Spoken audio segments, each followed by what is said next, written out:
ആ കേസിൻ്റെ ഇൻവെസ്റ്റിഗേഷനിൽ ഇപ്പോൾ നമുക്ക് പ്രതി നമ്മൾ ഡിറ്റക്ട് ചെയ്തിട്ടുണ്ട്. പ്രതിയെ നമ്മൾ പിടിച്ചിട്ടുണ്ട്. ഈ പ്രതിയെ നമ്മൾ പിടിച്ചത് കൊല്ലത്തിനാണ്. ഇന്ന് രാവിലെയാണ് നമ്മൾ കസ്റ്റഡി എടുത്തിട്ട് ഇയാളെ ചോദ്യം ചെയ്ത് മൊത്തം കാര്യങ്ങളൊക്കെ വെരിഫൈ ചെയ്ത് നമുക്ക് മനസ്സിലായി പ്രൈമ ഫേസ് ഇയാൾ തന്നെയാണ് കൊച്ചിയെ കൊണ്ടുപോയതിന് മനസ്സിലായി. അയാൾ നമ്മൾ അറസ്റ്റ് രേഖപ്പെടുത്തുന്നത്. ഇതാണ് ഇതിൻ്റെ ഇൻട്രൊഡക്ഷൻ. ബേസിക്കലി ഈ ഒരു നാടോടി ആയിട്ടുള്ള ഒരു ഫാമിലീസ് ബ്രഹ്മോസിൻ്റെ തൊട്ടടുത്തുള്ള ഒരു സ്ഥലത്ത് പേരൻസ് കുട്ടികൾ ഇരിക്കുന്ന സ്ഥലത്ത് ഈ പെൺകൊച്ചിയെ ഇയാൾ അവിടേക്ക് എത്തിയിട്ട് അവിടെ നിന്ന് അബ്ഡക്ട് ചെയ്തിട്ട് തൊട്ടടുത്തുള്ള റെയിൽവേ ട്രാക്കിനടുത്തേക്ക് പോയിട്ട് ഇയാൾ ഉപദ്രവിക്കാൻ ശ്രമിച്ചു എന്നും അതുപോലെ തന്നെ ഇയാൾ കൊച്ചിയെ വായി കുത്തിപ്പിടിച്ച് കരയുമ്പോൾ വായി കുത്തിപ്പിടിച്ചിട്ടുണ്ടായിരുന്നു ഇയാൾ പറയുകയാണ്. ഈ കാര്യങ്ങളൊക്കെ നമ്മൾ വെരിഫൈ ചെയ്തുകൊണ്ടിരിക്കുകയാണ്. ഇയാൾ പോയ സ്ഥലങ്ങളും നമ്മൾ വെരിഫൈ ചെയ്തുകൊണ്ടിരിക്കുകയാണ്. ഇയാൾ ആ കൊച്ചി അവിടെ ഉപേക്ഷിച്ച് കഴിഞ്ഞിട്ട് പല സ്ഥലങ്ങളിൽ ഇയാൾ കറങ്ങിയിട്ടുണ്ട്. ഇതിൻ്റെ പുറകിൽ വളരെ ഞാൻ ഈ ചുരുക്കം പറഞ്ഞെങ്കിലും ഈ ഒരു ഘട്ടത്തിലേക്ക് എത്താൻ വേണ്ടി ഒരുപാട് നമ്മുടെ ശ്രമങ്ങൾ നടത്തി വന്നിട്ടുണ്ട്. ഇതിൻ്റെ പുറകിലെ ഉള്ള ടീം അംഗങ്ങളുടെ പേര് ഞാൻ വായിക്കാം. DCP law and order Nitin രാജാണ് ഇതിൻ്റെ മൊത്തം ഡിറ്റക്ഷൻ്റെ ലീഡർഷിപ്പ് വഹിച്ചത്. DCPയുടെ കൂടെയുള്ള സ്പെഷ്യൽ ടീമിൻ്റെ പേര് ഞാൻ വായിക്കാം. Shri Umesh sub inspector, Shri Sabu GASI, Shri Shavanath SCPO, Shri Vinod, Shri Ajith Kumar, Shri Vinod S, Shri Ranjith MC, Shri Rajeev Kumar, Shri Shivu, Shri Deepuraj, SHO Sreejith, SS Abhilash and Santhosh and ACP Shankhumukham Shri Rajappan. ഇത്രയും വലിയ ടീം ഇതിൻ്റെ പുറകിലുണ്ടായിരുന്നു. 100ന്റെ മുകളിലുള്ള CCTVs ഇവർ വളരെ ഡീറ്റെയിൽഡ് ആയിട്ട് പല റൂട്ട്സിലെ കണ്ടിട്ട് വീക്ഷിച്ച് അതിൻ്റെ ക്ലിപ്പിംഗ്സ് ഒക്കെ നോക്കിയിട്ടാണ് ഈ ഒരു പ്രതിയിലേക്ക് നമ്മൾ എത്തിയത്. ഇയാൾ കറങ്ങിയ സ്ഥലങ്ങൾ മൊത്തം മാപ്പ് ചെയ്ത് തമ്പാനൂർ റെയിൽവേ സ്റ്റേഷനും കൊല്ലം വരെയും CCTVs ഫോളോ ചെയ്ത്. ഇതല്ലാതെ ഒരുപാട് മറ്റ് ഇൻവെസ്റ്റിഗേറ്റീവ് ടെക്നിക്സ് കൂടെ നമ്മൾ ഉപയോഗിച്ചിട്ടുണ്ടായിരുന്നു. ഇയാളുടെ ആ സമയത്തുള്ള ലൊക്കേഷൻ ടൈം എല്ലാം മാച്ച് ആയി കഴിഞ്ഞാൽ നമ്മുടെ ഇയാളെ ആണ് പ്രതി എന്ന് നമുക്ക് മനസ്സിലായി. പ്രതിയുടെ പേര് ഹസൻ കുട്ടി അലിയാസ് കബീർ. ഇയാള് പല കേസസുള്ള ആളാണ്. 8ഓളം കേസസ് ഓൺ റെക്കോർഡുണ്ട്. ഇയാൾക്ക് പോക്സോ കേസ് കൂടെ ഉണ്ട്. കഴിഞ്ഞ ജനുവരി മാസം 12-ാം തീയതിയാണ് ഇയാൾ ജയിലിൽ നിന്ന് ഇറങ്ങിയത്, കൊല്ലം ജയിലിൽ. ഇയാൾ 2022 തന്നെ ഇങ്ങനെ ഒരു സെയിം ഒരു പെൺകുട്ടിക്ക് മുട്ടായി കൊടുക്കാം എന്ന് പറഞ്ഞ് വിളിച്ച് ഉപദ്രവിച്ച ഒരു സംഭവം ഉണ്ടായിരുന്നു. ആ കേസിലെ ഇയാൾ ജയിലുണ്ടായിരുന്നു. അത് ഇത് ഈ പോക്സോ കേസ് മോഡസ് ഓപ്പറാൻഡി മാത്രമല്ല, ഭവനവേദനം, അതുപോലെ തന്നെ ടെമ്പിൾ വഞ്ചുവെട്ടി, അതുപോലെ തന്നെ ഓട്ടോറിക്ഷ തെഫ്റ്റ്, ഇങ്ങനെയുള്ള പല കേസസിൻ്റെ ഒരു മോഡസ് ഓപ്പറാൻഡി ഉള്ള ആളാണ്. അപ്പോൾ ഇയാളൊരു വയലറാണ്. ഇയാൾക്ക് ഒരു അഡ്രസ് ഒരു കേസിൽ ഒരു അഡ്രസ് കൊടുത്തിട്ടുണ്ടെങ്കിൽ അവരായിട്ട് ഒരു ബന്ധമില്ലാത്ത ഒരാളായിട്ട് ഒരു ബന്ധമില്ലാത്ത ഒരു ടൈപ്പ് ആളാണ്. ഇയാൾ വീട്ടിൽ തന്നെ ഒരു അഡ്രസ് ഇല്ലാത്തത് കൊണ്ട് നമ്മൾ ഒരുപാട് ബുദ്ധിമുട്ടേണ്ടി വന്നു. ഒരു അഡ്രസ് ഇല്ല, ഒരു സ്റ്റെബിലിറ്റി ഇല്ലാത്തത് കൊണ്ട് ഇയാൾക്ക് വേണ്ടി നോക്കാത്ത സ്ഥലമില്ല. ഇന്നലെ പിടിച്ചത് തന്നെ കൊല്ലം ബീച്ചസും, കൊല്ലം മാത്രമല്ല പല സ്ഥലങ്ങളിൽ ഒരു വാണ്ടറർ എവിടേക്ക് പോവാം എന്നുള്ള ഒരു ഇമാജിനേഷൻ വെച്ചിട്ടാണ് നമ്മുടെ ടീം പല സ്ഥലങ്ങളിൽ പോയി. Thampanoor railway station, Thampanoor KSRTC bus സ്റ്റാൻഡിലോട്ട്, അതുപോലെ വിഴിഞ്ഞം തെക്കോട്ട് പോയി, കിഴക്കോട്ട് പോയി, വടക്കോട്ട് പോയി. സോ വിത്ത് അവർ investigative techniques and also with the help of some jail authorities, we have also circulated the CCTV വഴി നമുക്ക് ഒരുപാട് ഫോട്ടോഗ്രാഫ്സ് കിട്ടിയിട്ടുണ്ടായിരുന്നു. ഈ ഫോട്ടോഗ്രാഫ്സ് ഇയാളാണ് നമുക്ക് സസ്പീഷൻ ആയാൽ ഉടനെ ഇയാളുടെ ഫോട്ടോഗ്രാഫ്സ് ഒക്കെ നമ്മുടെ ഐകോപ്സ് സിസ്റ്റത്തിൽ വെച്ചു. അത് കഴിഞ്ഞിട്ട് ജയിൽ ഗ്രൂപ്പ്സിലേക്ക് നമ്മൾ സർക്കുലേറ്റ് ചെയ്തു. അവരുടെ ഒരു ഇൻപുട്സ് വെച്ചിട്ട് ഇങ്ങനെ ഒരാൾ, ഈ ഒരു ഫേസ് ഫീച്ചേഴ്സ് ഉള്ള ഒരാൾ ഇങ്ങനെ റിലീസ് ആയിട്ടുണ്ടെന്നും നമുക്ക് മനസ്സിലായി. ഇയാളൊരു കേസ് ബാക്ക്ഗ്രൗണ്ട് ഉണ്ടെന്നും പോക്സോ പോലത്തെ സംഭവം ഉണ്ടെന്നും നമുക്ക് മനസ്സിലായപ്പോൾ കുറച്ചുകൂടി നമ്മുടെ സസ്പീഷൻ സ്ട്രെങ്തൻ ആയി. അത് കഴിഞ്ഞിട്ട് നമ്മുടെ കുറച്ച് കൂടുതൽ ഫോളോ ചെയ്യാൻ തുടങ്ങി. കാരണം പല തിയറീസ് ഉണ്ടായിരുന്നു. ആ മൊത്തം തിയറീസിൽ ഇയാളായിരിക്കാം എന്നുള്ള ഒരു നാരോ ഡൗൺ ചെയ്തിട്ട് ഇയാളെ നമ്മൾ ഫോളോ ചെയ്യുമ്പോഴാണ് ഇയാൾ കിട്ടിയത്. മോട്ടീവ് എന്തായിരുന്നു ഈ പ്രതിയെ ഇന്ത്യയെ കൊണ്ടുവന്നതിൽ മോട്ടീവ് എന്തായിരുന്നു? ബേസിക്കലി ഇയാൾ പോക്സോ ഹാബിച്വൽ ഒഫൻഡറാണ്. അപ്പോൾ കേസസ് നിലവിലെ ഓൾറെഡി കൊല്ലത്ത് അയിരൂരിലെ കേസ് ഉണ്ടായിരുന്നു, 2022 വർഷം മുമ്പുള്ള കേസ്. ഇപ്പോൾ സിമിലർ ഒരു കേസുണ്ട്. ഇയാൾ പറയുന്ന സ്റ്റോറീസ് കേൾക്കുമ്പോൾ തന്നെ ഇങ്ങനെ കേസ് ഇല്ലാത്ത സംഭവങ്ങൾ ഉള്ളതായിട്ട് നമുക്ക് മനസ്സിലാവുന്നു. അതുകൊണ്ട് നമ്മുടെ എവിഡൻസ് എടുക്കാൻ പോവുകയാണ്. കേസ് ചില സ്ഥലത്ത് ആൾക്കാർക്ക് ഇയാൾ അടിച്ച് ഓടിച്ചു, ഇങ്ങനെയുള്ള സംഭവങ്ങളുണ്ട്. അതും പോക്സോ റിലേറ്റഡ്. സംഭവം അങ്ങനത്തെ എത്ര കേസുണ്ട്? ഒരു സംഭവം നമുക്ക് ഇതുവരെ അറിഞ്ഞു. ഇനി എത്ര ഉണ്ടാവും നമുക്ക് ചോദിച്ച് മനസ്സിലാക്കി. സാർ, ഇയാളെ കുഞ്ഞിനെ അവിടെ നിന്ന് എടുത്തതിന് ശേഷം എന്തൊക്കെയാണ് സംഭവിച്ചത്? എങ്ങനെയാണ് ഈ കുഴിയിൽ കൊണ്ടിടുന്നത്? ആ ഒരു സംഭവം നമ്മൾ ഇയാളെ സ്ഥലത്തേക്ക് കൊണ്ടുപോയി ഒന്ന് ചെയ്യേണ്ടി വരും. We have to ask him how he did it. But ഇയാൾ പല സ്റ്റോറീസ് പറയാണ്. പക്ഷേ നമുക്ക് എക്സാക്ട്ലി എന്താണ് ചെയ്തത് എന്ന കാര്യം അവിടെ പോയിട്ട് നമ്മൾ ഇൻവെസ്റ്റിഗേറ്റ് ചെയ്യുന്നു. ആ രാത്രി തന്നെ ഉപേക്ഷിച്ചു. ആ രാത്രി തന്നെ അതാണ് നമ്മൾ നോക്കട്ടെ. ഇയാൾ അവിടെ നിന്ന് എത്ര മണിക്ക് എടുത്തു? കാരണം അവിടുത്തെ ട്രെയിൻ ഡീറ്റെയിൽസ് എല്ലാം നമുക്കുണ്ട്. ഇയാൾ റഫ്ലി ഒരു 2 ട്രെയിൻസിന്റെ മൂവ്മെന്റിന്റെ ഇടയിലാണ് ഇയാളുടെ മൂവ്മെന്റ് നമുക്ക് മനസ്സിലായി. അത് ഉറപ്പായി. ഇയാളുടെ ലൊക്കേഷൻ മനസ്സിലായി, ഇയാളുടെ സ്പോട്ട് മനസ്സിലായി.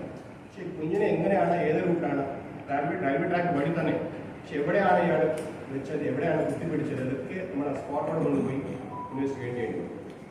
ഫസ്റ്റ് ടൈം ഈ കുട്ടിയെ കണ്ട ദിവസം തന്നെ അയാൾ എടുത്തിട്ട് പോകുമായിരുന്നു. നേരത്തെ നിരീക്ഷിച്ച് ഇങ്ങനെ ഒരു കുട്ടി ഫാമിലി ഇവിടെ കിടക്കുകയാണെന്ന് അതുവഴി കടന്നു പോയപ്പോഴാണ് കാര്യങ്ങളിലെ ഇയാൾ ഒരു ബാനറാണ്.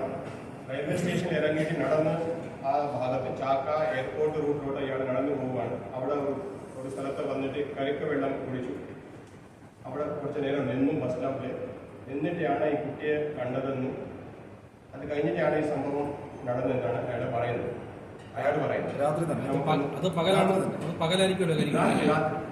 രാത്രി ആഫ്റ്റർ ഞാൻ പറയുന്നത് ആഫ്റ്റർ 10:30 ആണ്. ഇയാളുടെ CCTVs ഒക്കെ നമ്മുടെ മാപ്പ് ചെയ്തു.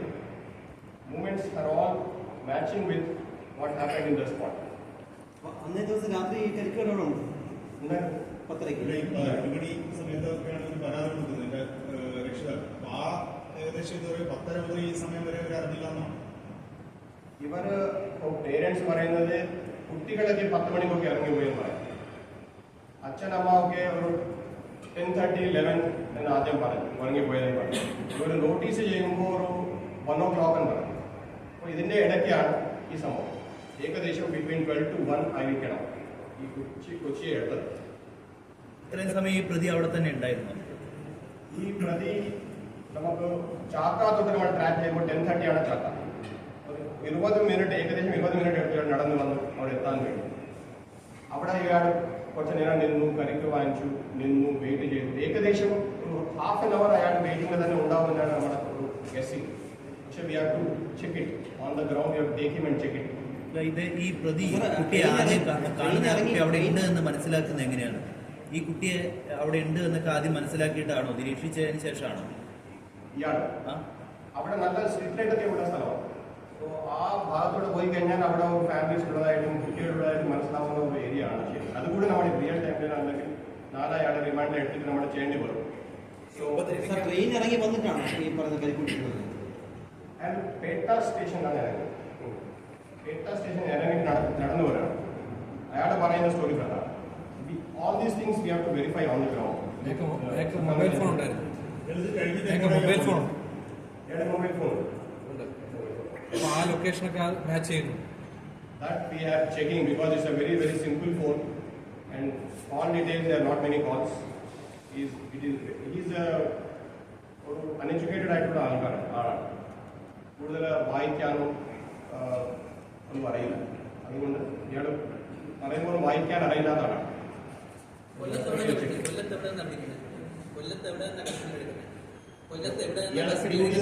പിടികൂടിയത് കൊല്ലത്ത് ചിന്നക്കാണ്. മലയാളിയാണോ? അത് ഇയാൾ കാണുമ്പോൾ ലോക്കൽ പോലെ തോന്നുന്നുണ്ട്. പക്ഷേ ഇയാൾ പറയുന്നത് ഗുജറാത്തിന് ഞാൻ ചെറുപ്പത്തിലെ ഉണ്ടായിരുന്നെന്നും അവിടെ നിന്ന് എൻ്റെ ഇപ്പോഴത്തെ അച്ഛനമ്മ കൊണ്ടുവന്നു എന്നും ഇയാൾ പറയാണ്. അത് നമുക്ക് എത്രത്തോളം ശരിയാണെന്ന് നമ്മൾ വെരിഫൈ ചെയ്യേണ്ടി വരും. ഇയാൾ ഓൺ റെക്കോർഡ് നോക്കുമ്പോൾ അയിരൂരിലെ ഒരു അഡ്രസ്സാണ് ഇയാൾ. അവിടെ ഒരു പേരൻസ് ഉണ്ടോ? അച്ഛനിപ്പോൾ ഇല്ല. പേരൻസ് ഉള്ളതായിട്ട് റെക്കോർഡിലാണ്. പക്ഷേ അവരായിട്ട് കൂടുതൽ ബന്ധമില്ലാതെ നമുക്ക് മനസ്സിലാക്കാം. ഇയാളെന്തെങ്കിലും ജോലി ചെയ്യുന്ന അഡോപ്റ്റഡ് ഫാമിലി ബന്ധമില്ലാത്തതാണെന്ന് മനസ്സിലാക്കാം. പ്യുവർ മലയാളം. ഇയാളെ കാരണം CCTV വളരെ ചെറുപ്പത്തിലെ വന്നു എന്നാണ്. ഈ ഏത് CCTV-യിലാണ് ഇയാളുടെ യഥാർത്ഥ പടം കിട്ടിയത്? ഏത് ഭാഗത്ത്? CCTV അല്ല, നമുക്ക് ഫോർ എക്സാമ്പിൾ ബ്രഹ്മോസ് പിന്നെ ഓൾ സൈഡ്സ് നമ്മുടെ എല്ലാ ഡയറക്ഷൻസും നോക്കുന്നുണ്ടായിരുന്നു. ബ്രഹ്മോസ് നോക്കി, ഓൾ സൈഡ്സ് നോക്കി, പിന്നെ അത് കഴിഞ്ഞിട്ട് മറ്റേ കണക്റ്റഡ് റെയിൽവേ സ്റ്റേഷൻ്റെ അകത്ത് മറുസൈഡുള്ള CCTVs നോക്കി, റെസിഡൻഷ്യൽ ഏരിയാസിനെ നോക്കി, കുളത്തിനടുത്ത് റെയിൽവേ ട്രാക്കിന്റെ കുളമുണ്ടല്ലോ, ആ കുളത്തിനകത്തുള്ള ഒരു CCTV നോക്കി, വന്ദേ ഭാരതിന്റെ CCTV നോക്കി, മൂവിംഗ് ട്രെയിൻസിന്റെ. അങ്ങനെ നമ്മൾ പോയിട്ട് ചാക്കാവില് പിന്നെ 3 ഡയറക്ഷൻസ് ആയി. പിന്നെ അവിടെ ഒരു സ്ഥലത്ത് ഒരാൾ ലിഫ്റ്റ് കൊടുത്ത ഒരു സംഭവം ഉണ്ടായിരുന്നു. 2 ടീംസ്, ഒരു ബൈക്കിൽ 2 പേര്, ഒരു ബൈക്കിൽ ഒരാൾ. അവരെ ലിഫ്റ്റ് ചോദിച്ചപ്പോൾ ഒരു ലിഫ്റ്റ് കൊടുത്തു. അവരുടെ അഡ്രസ് നമ്മുടെ കയ്യിലുണ്ട്. ഇയാൾ പറയുന്ന സ്റ്റോറി അവർ കൂടെ കൊറാബറേറ്റ് ചെയ്യും. ഇങ്ങനെ നമ്മൾ ലിഫ്റ്റ് കൊടുത്തു എന്ന്. സോ ആ രീതിയിൽ ഇയാൾ നമ്മൾ ട്രാക്ക് ചെയ്ത് കൊണ്ടുപോകുമ്പോൾ ഈ ജയിൽ ഗ്രൂപ്പ്സിലെ നമുക്ക് ക്ലൂ കിട്ടി കഴിഞ്ഞിട്ട് ഇയാളെ ട്രാക്ക് ചെയ്യുമ്പോൾ ഇയാൾ തമ്മാനൂർ പോയി. തമ്മാനൂരിന് പിന്നെ ആലുവ പോയി, കൊല്ലം പോയി, ആലുവ പോയി. അവിടെ ഒരു സ്ഥലത്ത് ജോലി ചെയ്യാൻ പോയി എന്ന് പറയുന്നത്. ഇയാൾ നൈറ്റ് മുഴുവൻ കടങ്ങി നടക്കുന്ന ആളാണ്. എവിടെ വേണമെങ്കിലും ജോലി കിട്ടിയാൽ തട്ടുകടയിലെ പൊറോട്ടയൊക്കെ ഉണ്ടാക്കിയിട്ട് അവിടെ പെട്ടെന്ന് ചെറിയ പൈസ കിട്ടിയാൽ അത് വെച്ചിട്ട് കറങ്ങുന്ന ആളാണ്. പിന്നെ ജയിലിൽ നിൽക്കുന്ന സമയത്ത് ജയിലിലെ കൂലി പൈസ കിട്ടുമ്പോൾ അതൊക്കെ വന്ന് ചിലവാക്കലാണ്. ഈ കുഞ്ഞിനെ ഉപേക്ഷിക്കാൻ എന്താ കാരണം? എടുത്തിട്ട് ബാക്കി വന്നു, അതിനുശേഷം ഉപേക്ഷിക്കാൻ എന്താ കാരണം? ഉപദ്രവിക്കാനാണെങ്കിൽ പിന്നെ എന്തിനാണ് ഉപേക്ഷിച്ചത്? അയാള് ഉപദ്രവിക്കാൻ ശ്രമിച്ചു. ഞാൻ വായ കുത്തിപ്പിടിച്ചു. വായ കുത്തിപ്പിടിച്ച് കഴിഞ്ഞിട്ട് കുട്ടി അനക്കമില്ലാതാവുമ്പോൾ എനിക്ക് ഒരു പേടിയായി എന്നാണ് ഇപ്പോൾ പറയുന്നത്. പക്ഷേ നമുക്ക് അവിടെ എന്താണ് സംഭവം അവിടെ പോയിട്ട് മനസ്സിലാക്കേണ്ടി വരും. കാരണം അതിനൊരു അവിടെ CCTV ഇല്ല. ഇയാൾ പറയുന്ന കാര്യം മാത്രമേ ഉള്ളൂ. പക്ഷേ ഇയാൾ മോഡസ് ഓപ്പറേറ്റ് നോക്കുമ്പോൾ ഇയാൾ കുട്ടികൾ 7 and 8 പോക്സോ എന്ന് പറയും. ഈ commits 7 and Section 7 and 8 offenses of POCSO, which is not penetrative assault. ആ രീതിയിലുള്ള അസോൾട്ട് ചെയ്യുന്ന മോഡസ് ഓപ്പറേറ്റി ഉള്ള ആള് നെഞ്ചിലെ കൈവച്ചു എന്ന് പറഞ്ഞു ഇയാൾ.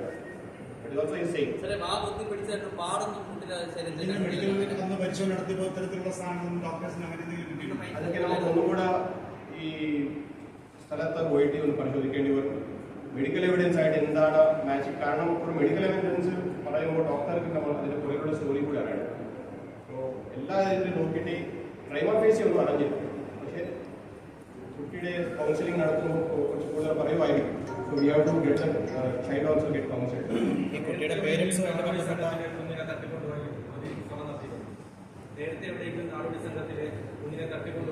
അതാണ് നമ്മൾ അറിഞ്ഞ ഒരു സ്റ്റോറി. പക്ഷേ അതിന് കേസില്ല. അവിടെ ഒരു സംഭവം ഉണ്ടായിരുന്നു എന്ന് പറയുന്നു. അതുകൂടി നമ്മുടെ ആവശ്യമുണ്ടെങ്കിൽ അതിന് എവിടെയും എടുക്കേണ്ടി വരും. പേരൻസുമായിട്ട് ബന്ധപ്പെട്ട എല്ലാ ഡൗട്ടും നമ്മൾ ഒഴിവാക്കുക. അത് ചെയ്യേണ്ടി വരും. ഇപ്പോൾ now we have not taken him out. We have to record his arrest, produce him before the court after some questioning. With court's permission, we have to take him to the spot and involve the parents, get more details and corroborate everything what he said. ഇപ്പം മനസ്സിലാകുന്ന അനുസരിച്ച് നേരം വെളുക്കുന്നതിന് മുമ്പ് തന്നെ കുട്ടി ഉപേക്ഷിച്ചു എന്നുള്ളതാണ് എന്നാണ് അയാൾ പറയുന്നത്. ഈ അയിരൂരിലൊക്കെ പോക്സോ അല്ലാതെ വേറെ പോക്സോ കേസ് ഉണ്ടോ അയാളുടെ? ഓൺ റെക്കോർഡ് നമ്മുടെ സിസ്റ്റം പ്രകാരം ഓൺ റെക്കോർഡ് വേറെ കേസില്ല. ഓൺ റെക്കോർഡ് നമ്മുടെ കയ്യിലുള്ള കേസസ് ഉണ്ട്. 8 കേസ് ഓൺ റെക്കോർഡ് ഉണ്ട്. അതിൽ മിക്കവാറും 2 ഓട്ടോറിക്ഷ തെഫ്റ്റ് ഉണ്ട്, ഒരു 2 ടെമ്പിൾ തെഫ്റ്റ് ഉണ്ട്, ഒരു വീട് തെഫ്റ്റ് ഉണ്ട്.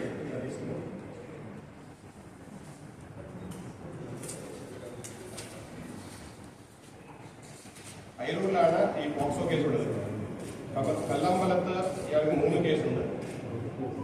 ഒരു ഓട്ടോറിക്ഷ തെഫ്റ്റ്, 2 ടെമ്പിൾ തെഫ്റ്റ്, പിന്നെ ചിരയൻകീഴിലെ ഒരു ടെമ്പിൾ തെഫ്റ്റ്, പാങ്കോട് വേണ റൂറലിലെ ഓട്ടോറിക്ഷ തെഫ്റ്റ്, ആലപ്പുഴ സൗത്തിലെ ഒരു ഹൗസ് ബ്രേക്കിംഗ് തെഫ്റ്റ്.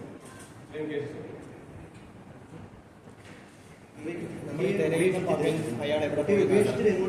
തിരിച്ചു പോയി വന്ന കാര്യമാണ് പറഞ്ഞത്. ഈ റെയിൽവേ സ്റ്റേഷനിൽ ഇറങ്ങി നടന്നു വന്നു, ലിഫ്റ്റ് വാങ്ങിച്ചു, അവിടെ വന്നു കരിക്ക് കുടിച്ചു, കുട്ടിയെ കാണുന്നു, കുട്ടി എടുത്തുകൊണ്ട് പോകുന്നു, അക്കാര്യം ചെയ്യുന്നു. പിന്നെ എങ്ങോട്ടാണ് അയാൾ പോകുന്നത്? ആ റെയിൽവേ ട്രാക്ക് വഴി അയാൾ റോഡിലൂടെ ഇറങ്ങി ലിഫ്റ്റ് ചോദിച്ചു. അവിടെയാണ് അവിടെ നിന്ന് നേരെ കുട്ടിയും കൊണ്ടോ?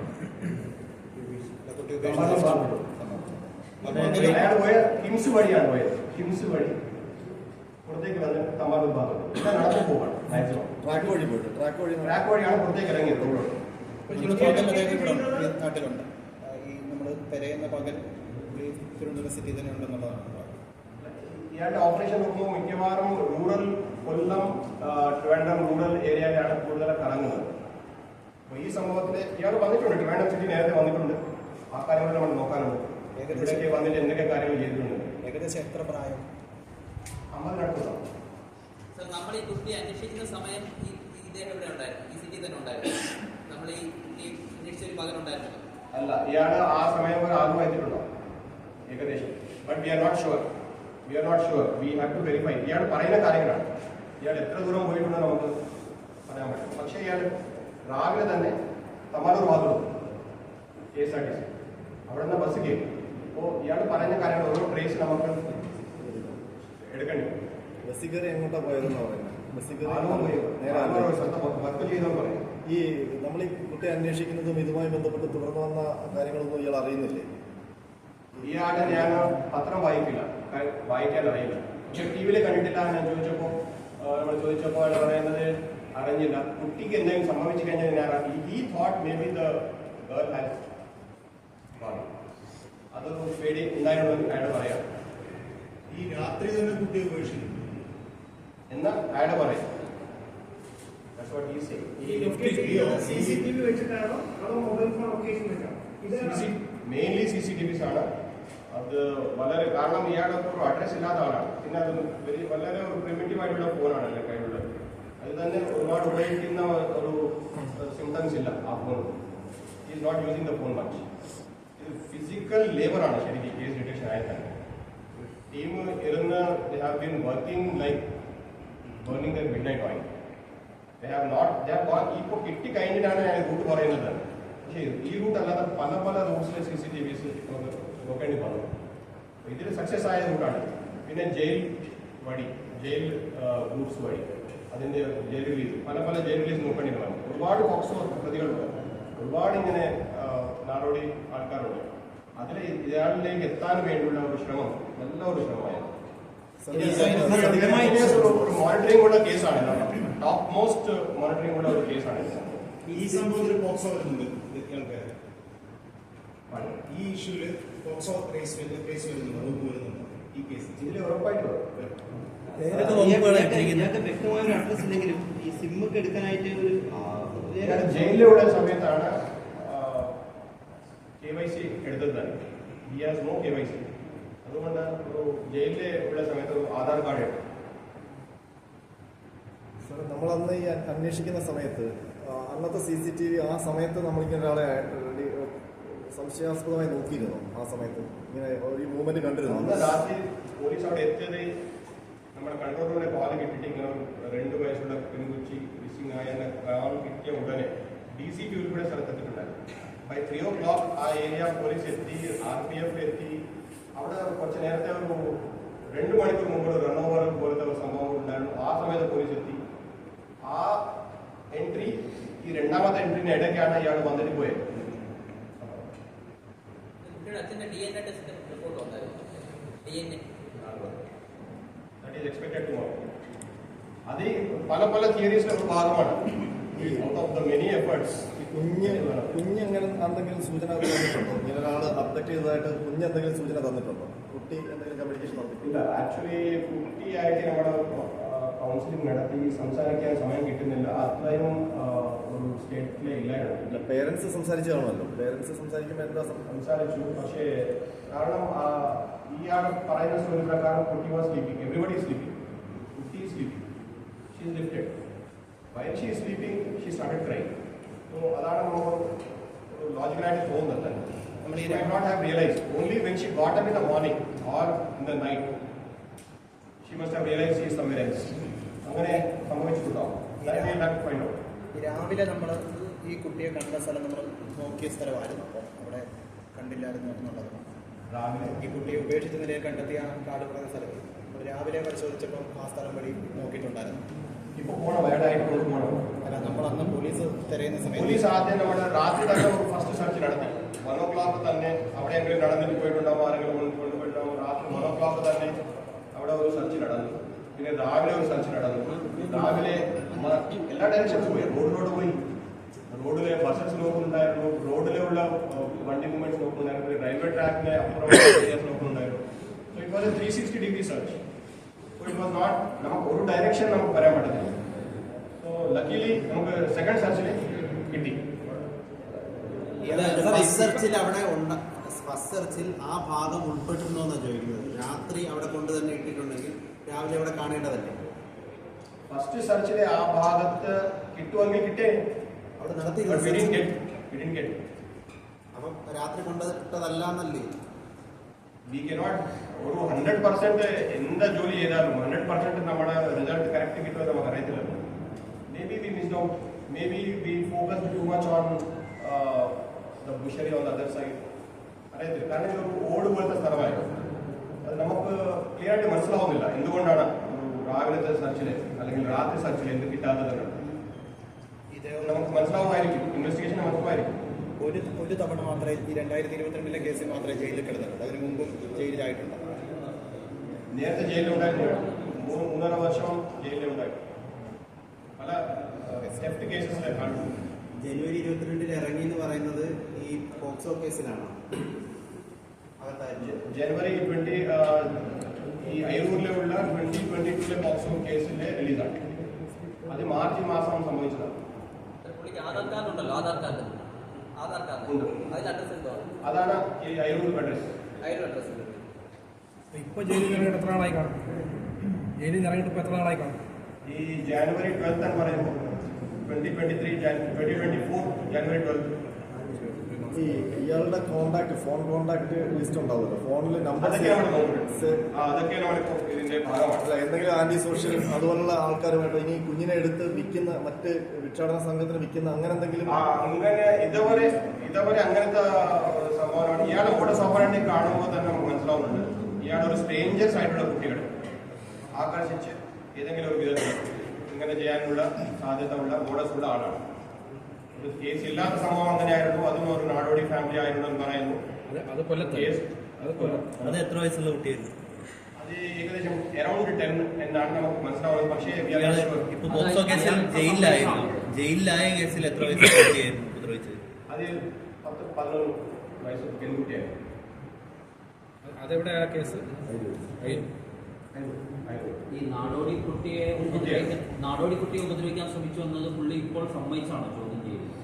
ഇയാള് പറയുമ്പോൾ നമ്മുടെ ഇന്ററോഗേഷനിലേക്ക് ഇയാൾ പറയുന്ന കാര്യങ്ങളാണ്.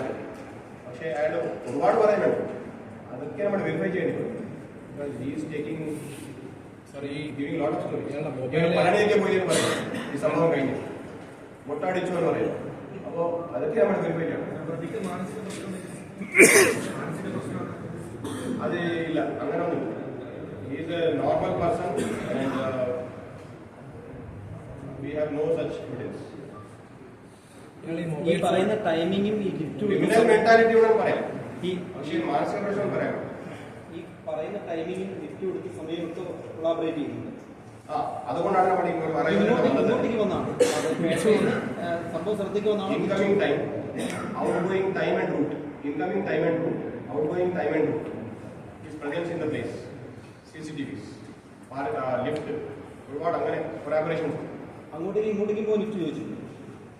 രണ്ട് ടുവേർഡ് ജേർണി, റിട്ടേൺ ജേർണി, അപ്പോഴൊക്കെ ലിഫ്റ്റ് ചോദിച്ചിട്ടുണ്ട്. 2 വർഷം അതല്ല ഇങ്ങോട്ടേക്ക് മാത്രമാണ് ലിഫ്റ്റ് ചോദിച്ചത്. ആ ലിഫ്റ്റ് കിട്ടിയിരുന്നു. പക്ഷേ വളരെ ക്ലിയർ ആയിട്ടുള്ള CCTVs ആണ് നമ്മുടെ കയ്യിൽ കിട്ടിയ CCTVs. That he reach the spot.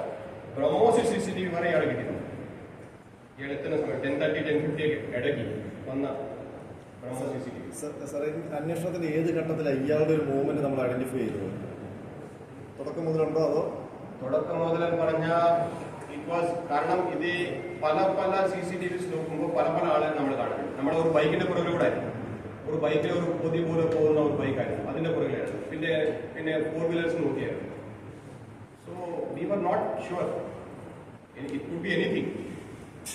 ഇയാള് കുട്ടിയെ ഉപേക്ഷിച്ചു എന്ന് പറഞ്ഞ സ്ഥലത്ത് തന്നെയാണ് കുട്ടിയെ കിട്ടി. ഇയാൾ ഏകദേശം കാരണം ഇറ്റ് വാസ് നൈറ്റ് ഏകദേശം നമുക്ക് മനസ്സിലായി പക്ഷേ he doesn't remember properly. We are not sure. We have taken there. അയാൾ അവിടെ കൊണ്ടുപോയിട്ട് ഞാൻ ഇവിടെ ഉപേക്ഷിച്ചു അയാൾ പറഞ്ഞ് കാണിച്ചു കൊടുക്കണം. ഇതിന് മുൻപ് ആ പ്രദേശത്ത് വന്നിട്ടുണ്ട്. ഈ റെയിൽവേ ട്രാക്ക് അവിടെ ഒരു കുളമുണ്ട്, ഉപേക്ഷിച്ച സ്ഥലത്ത് അവിടെ എത്തിയിട്ടുണ്ട്. നേരത്തെ പരിചയമുള്ള സ്ഥലമാണ്. പരിചയമില്ല എന്നാണ് അയാൾ പറയുന്നത്. ഇല്ല എന്നാണ് പറയുന്നത്. പക്ഷേ ബട്ട് അവിടുത്തെ നല്ലൊരു മൂൺലൈറ്റ് സമയമായിരുന്നു. 18-19 തീയതി വാസ് ഓൾമോസ്റ്റ് ആട്കാൽ പൊങ്കാലായിട്ടുള്ള അടുപ്പം ആയിരുന്നു. It was only 1 week away. So it was a very bright moon day, night. ഈ ആ സംഭവ ദിവസം ഇയാളുടെ അപ്പിയറൻസ് എങ്ങനെയാണ് സാർ? ഇയാളെ ആ CCTV ഇന്ന് അയാളിട്ട ഷർട്ട് സെയിം ആയിരുന്നു. അയാളിട്ട ചെരുപ്പ് ഉൾപ്പെടെ നമ്മൾ ചെക്ക് ചെയ്തു. അയാളുടെ ഒരു CCTV അയാളുടെ ഒരു കയ്യിൽ ഇങ്ങനെ മൊത്തം പൊതിഞ്ഞ് നടക്കുന്ന ഒരു we will release some CCTV footage for you so that how such people can move around. അല്ല സാർ, ക്ലാരിറ്റിക്ക് വേണ്ടിയിട്ടാണ്. പുതച്ചു മൂടി നടക്കുന്ന ഒരാളിലാണോ സംശയം തോന്നിയത് പോലീസ്? സാർ ഇപ്പോൾ പറഞ്ഞിങ്ങനെ മൂടി നടക്കുന്നു പറഞ്ഞു. Yes. അപ്പൊ അതിലാണ് നമുക്ക് ആദ്യം കിട്ടിയ CCTV സംശയം തോന്നുന്നത്. CCTV-ലാണ് ആദ്യം സംശയം കൂടി വരായിരുന്നു. ഒരു സ്പോട്ട് നമുക്ക് പറയാൻ പറ്റില്ല. നമുക്ക് ആദ്യം ബ്രഹ്മോസ് നോക്കുമ്പോൾ തന്നെ 10 സംശയം ഉണ്ടായിരുന്നു. 10 പേരുടെ പുറത്ത് 10 മൂവ്മെന്റ്സ് ഉണ്ടായിരുന്നു. അത് പിന്നെ നാരോ ഡൗൺ ചെയ്തു. പിന്നെ വേറെ ഒരു CCTV നോക്കുമ്പോൾ അവിടെ ഇയാൾ ഇങ്ങനെ മൂടി നടക്കുന്ന ഒരു CCTV, വേറെ ഒരു സ്ഥലത്ത് പോകുമ്പോൾ കുറച്ചുകൂടെ ക്ലാരിറ്റി ഉള്ള മുഖമൊക്കെ മനസ്സിലാവുന്ന CCTV. പക്ഷെ അത് ഒരു ലൈനാണ്. അങ്ങനെ നമ്മൾ വേറെ ഒരു 10-20 പേരിനെ അവിടെ നോക്കേണ്ടി വന്നു. പലരും പോയി മൊട്ടടിച്ചവരാണ് പറയാൻ. ആ സംഭവ സമയത്ത് അയാൾക്ക് ഫുൾ ഹെയർ ഉണ്ട്. സാർ, ഇപ്പോൾ ഈ കുഞ്ഞിനെ കണ്ടെത്തിയത് ഏകദേശം 5 അടി താഴ്ചയുള്ള ഒരു കുഴിയിലാണ്. അപ്പം കുഞ്ഞിനെ ആ കുഴിയിലേക്ക് വീണിട്ടില്ലല്ലോ, കുഞ്ഞിന് പരിക്കുന്നില്ല. അപ്പൊ ഇയാൾ ഇറങ്ങി അവിടെ വെച്ചിട്ട് പോകണല്ലോ. അതിലേക്ക് എനിക്ക് പറയാനും ഒന്നും മെറ്റീരിയൽ ഇല്ല. അത് എങ്ങനെ സംഭവിച്ചു ഇയാൾ അവിടെ കൊണ്ടുപോയിട്ട് നമുക്ക് മനസ്സിലാക്കാൻ പറ്റും. പേരൻസിനെ കണ്ടു സാർ? പേരൻസിനെ കാണിച്ചെന്തെങ്കിലും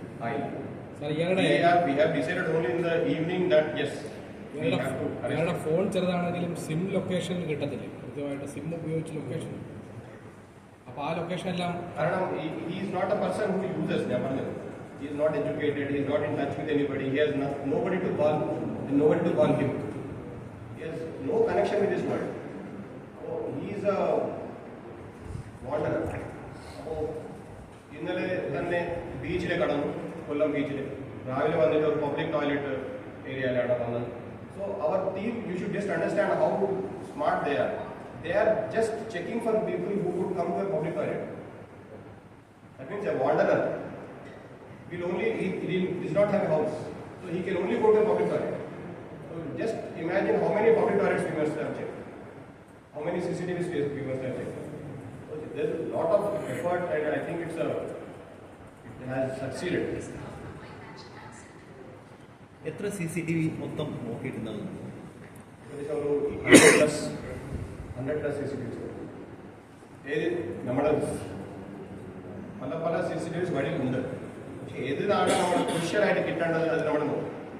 മെയിൻ ജംഗ്ഷൻസ്, കാരണം ഒരു ജംഗ്ഷൻ ആകുമ്പോൾ പല ഡയറക്ഷൻസ് കവർ ചെയ്യും. So we have a technique as to which CCTV to select. നമ്മുടെ സിറ്റി മൊത്തം CCTV മാപ്പ് ചെയ്തിട്ടുണ്ട്. So we know where to go.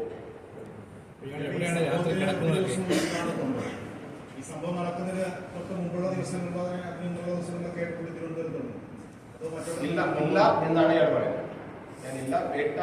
ശരിക്കും ഞാൻ വർക്കല ഇറങ്ങേണ്ടതായിരുന്നു, പക്ഷേ പേട്ട ഉറങ്ങിപ്പോയി. പേട്ടയിൽ ഇറങ്ങിയാലാണ് പറയുന്നത്. എവിടെ നിന്ന് വന്നതായിരുന്നു സാർ? എവിടെ നിന്ന് വന്നത്? കൊല്ലത്തിനാണ്. ഇയാൾ ഇങ്ങോട്ട് വരുമ്പോ അയാളുടെ ഒരു മോട്ടീവ് എന്തായിരുന്നു? ഇങ്ങോട്ട് തിരുവനന്തപുരത്തേക്ക് വരുമ്പോ ഈ കുട്ടി എടുക്കണം എന്നുള്ള മോട്ടീവ് ഇല്ലല്ലോ. അപ്പൊ അയാൾ എന്തിനു വേണ്ടിയാ വന്നത്? സ്പോട്ടിലേക്ക് ഉണ്ടാവും എന്ന് അറിയില്ല. ഈ സ്പോട്ടിലേക്ക് ഇങ്ങനെ ഒരു ഫാമിലീസ് ഉണ്ടാവും എന്ന് അറിയില്ല. ഇയാൾ എന്തിനായിരുന്നു വന്നത് തിരുവനന്തപുരത്തേക്ക്? അങ്ങനെ പറഞ്ഞാൽ ഇയാൾ is aimless. Basically is aimless. That's what is saying. എനിക്ക് അങ്ങനെ പ്രത്യേക പരിപാടിയൊന്നുമില്ല. ഹൗസ് ബ്രേക്കിംഗ് ഒക്കെ മോഡസ് ഓപ്പറാൻഡി ഉണ്ട്. പിന്നെ ഇങ്ങനെ തോന്നുമ്പോൾ ഇങ്ങനെ ഉപദ്രവിക്കാനുള്ള ഒരു മെന്റാലിറ്റി ഉണ്ട്. അങ്ങനെ വന്ന് അവിടെ ഒരു കഴുക്ക് പൊടിച്ചപ്പോൾ ഇങ്ങനെ ചെയ്യണമെന്ന് തോന്നി, കുട്ടിയെ കണ്ടു, അപ്പോൾ സംഭവിച്ചു എന്നാണ് ഞാൻ പറയുന്നത്. So we have to collaborate on this. This is all the story given by him. കുഞ്ഞിനെ പേരൻസിന് കൈമാറി തിരിച്ചു. He still is with the CWC, custody of the CWC. DNA കിട്ടിയിട്ടാണ് അവർക്ക് റിലീസ് ചെയ്യുന്നത്, തിരിച്ചു കൊടുക്കുന്നത്. ഈ ഡിറ്റക്ഷൻ ആയി കഴിഞ്ഞിട്ട് ഇപ്പോൾ നമുക്ക് we have to give a report to the CWC that this is the case, these are the sections, then they will take a decision. ഇത് ഇന്ന് റിമാൻഡ് ചെയ്യുകയാണോ അതോ ഇന്ന് ഇപ്പോൾ നമ്മൾ അറസ്റ്റ് രേഖപ്പെടുത്തും. ബിക്കോസ് നമ്മൾ ഇയാളെ കസ്റ്റഡിയിലെടുത്ത് ചോദ്യം ചെയ്ത് കൺഫേം ആക്കി, പല ചോദ്യങ്ങൾ പല ആംഗിൾസ് മനസ്സിലാക്കി. ഇപ്പോൾ നമ്മൾ അറസ്റ്റ് ചെയ്താൽ നമ്മൾ നാളെ റിമാൻഡ് ചെയ്യേണ്ടത്. സാർ, ഇയാളുടെ കയ്യിൽ ഒരു ഫോൺ ഉണ്ടെന്ന് പറയുന്നത്, ആ ഫോൺ ഇയാൾ ഉപയോഗിക്കുന്നുമില്ല. ഇയാൾ എന്തിനാണ് ഈ ഫോൺ കൊണ്ടു നടക്കുന്നത്? അത് ചാർജ് ചെയ്യുന്ന എങ്ങനെയാണ്? ഇയാൾ ബെയിൽ എടുക്കണം. അല്ല, അയാൾ ചാർജ് ചെയ്യുന്ന എങ്ങനെയാണ്? അത് ഡെയിലി യൂസ് ഇല്ലെങ്കിൽ അയാൾ ചാർജ് ചെയ്യേണ്ട ആവശ്യമില്ല. ഇയാൾ നേരത്തെ പറഞ്ഞപ്പോൾ ഇതിൽ സിം കാർഡ് ഇല്ലാന്ന് പറയാം, പക്ഷെ നമ്മൾ ചെക്ക് ചെയ്യുമ്പോൾ സിം കാർഡ് ഈ റിയലി യൂസ് ഫോൺ. ഏതൊക്കെ കുറ്റങ്ങൾ ചുമത്തിയാണ് കേസെടുക്കുന്നത്? ഏതൊക്കെ നമ്മളിപ്പോ ഫസ്റ്റ്ലി ഇയാള് നമ്മുടെ എഫ്ഐആർ എടുക്കുമ്പോൾ തന്നെ ഒരു അബ്ഡക്ഷൻ സെക്ഷൻ എടുക്കും. ഇപ്പോൾ ബോക്സോ ആഡ് ചെയ്യേണ്ടി വരും. വായ കുത്തി പിടിച്ചു എന്നോട് ശരിയാണെങ്കിൽ അത് 307 ആവും. It could have led to the death of the child.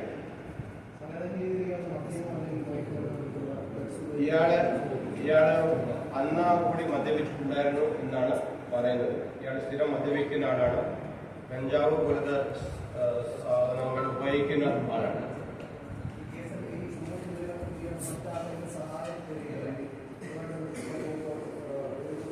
Independent ആയിട്ട് ചെയ്ത പോലെയാണ് ഇതുവരെ പ്രൈമ ഫേസി എവിഡൻസ്. ഇയാൾ അന്ന് ധരിച്ചിരുന്ന ഡ്രസ്സൊക്കെയാണോ ഇപ്പോഴും ധരിച്ചത്? മാറിയിട്ടുണ്ട്, ഇടയ്ക്ക് ഡ്രസ്സസ് മാറിയിട്ടുണ്ട്, പക്ഷെ ഇന്ന് യാദൃച്ഛികം, ഇറ്റ്സ് എ കോയിൻസിഡൻസ്. ഇയാൾ സാധാരണ ഇയാൾ ഉറങ്ങലൊക്കെ എവിടെയാണ്?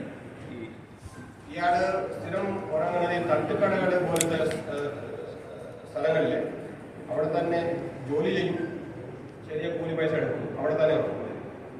ഒന്നുമില്ലെങ്കിൽ അവിടെ തന്നെ ഉറങ്ങും. രാവിലെ രാത്രി മൊത്തം നടക്കും. നൈറ്റ് ട്രാവലിംഗ് ആണ് ഇയാളുടെ മൊത്തം പരിപാടി. ഡേ ടൈമിൽ കൂടുതൽ കറങ്ങില്ല, നൈറ്റിലെ ഇയാൾ കറങ്ങും. സാർ, ഇയാളെ ഇപ്പോൾ കോടതി കൊടുക്കും. പിന്നെ ഈ തെളിവെടുപ്പ് എപ്പോഴായിരിക്കും അവിടെ? നമ്മൾ പോലീസ് കസ്റ്റഡിയൊക്കെ ഇട്ടിട്ട് തെളിവെടുപ്പായി എന്നാ കോടതിയിൽ കൊടുക്കും? Mostly it will be the next day. നാളെ നമ്മൾ വൈകുന്നേരം കൊടുത്താൽ മറ്റന്നാൾ ആയിരിക്കും. പ്രതിയെ ക്യാമറയുടെ മുന്നിൽ കാണിക്കാറായോ? വിഷ്വൽ എടുക്കാൻ ഇപ്പോൾ അത് അങ്ങനെ കാണിക്കാൻ പാടില്ല. സാർ, ഇപ്പോൾ ഇയാൾ വസ്ത്രങ്ങൾ മാറണം. അപ്പോൾ ഇതുമായിട്ട് തന്നെയാണോ ഇയാൾ സഞ്ചരിക്കുന്നത്? വസ്ത്രങ്ങളായിട്ട് തന്നെയാണ് സഞ്ചരിക്കുന്നത്? സ്വന്തം വസ്ത്രങ്ങളൊക്കെ ഉണ്ട്. ഇയാൾ സ്ഥിരം ഇടുന്ന ഒരു മുണ്ടൊക്കെ ഉണ്ടല്ലോ, കയ്യിൽ പോലത്തെ സാധനം ഉണ്ട്.